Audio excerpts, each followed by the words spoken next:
Peru News Today. All you need to know about Peru. Neymar a critiqué les conditions dans lesquelles s'est déroulé le Pérou contre le Brésil pour les éliminatoires 2026. La Blanquirora a perdu 1-0 contre la Canarinha au Stade Nacional de Lima lors de la deuxième journée des éliminatoires sud-américaines.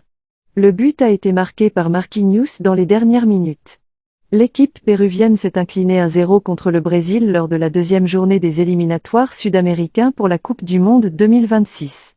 Avec ce résultat, le bicolore a chuté à la 7e place du classement. N'ajoutons qu'un point, tandis que la Canarinha est leader avec 6 unités. Le match s'est déroulé au Stade Nacional de Lima, et l'attaquant Neymar a critiqué les conditions dans lesquelles s'est déroulé le match. Ney a évoqué l'état du terrain du colosse de José Diaz et l'importance d'être resté avec le 3 points. Le terrain était très mauvais, mais nous avons finalement marqué le but. Ce qui compte, ce sont les 3 points, puis a ajouté, oui. Un match très difficile car, en vérité, nous avons eu beaucoup d'occasions.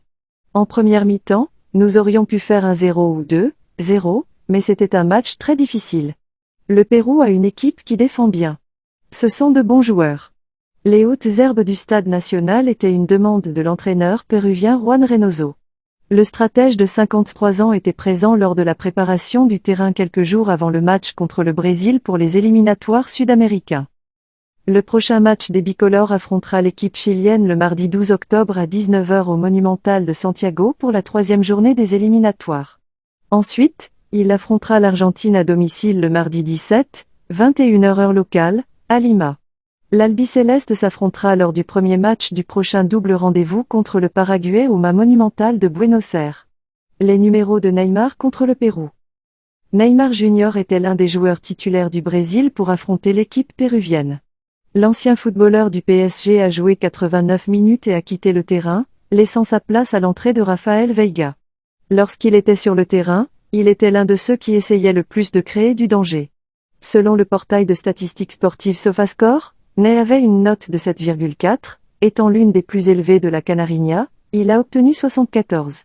Il a également délivré une passe décisive sur le but du défenseur Marquinhos peu après la fin du match et a réussi un tir au but, qui a été stoppé par le gardien bicolore Pedro Gallese. La nouvelle recrue d'Al Hilal a remporté la plupart des matchs qu'il a disputés contre ses rivaux. Dans les duels terrestres, il a remporté 5 des 9 qu'il avait.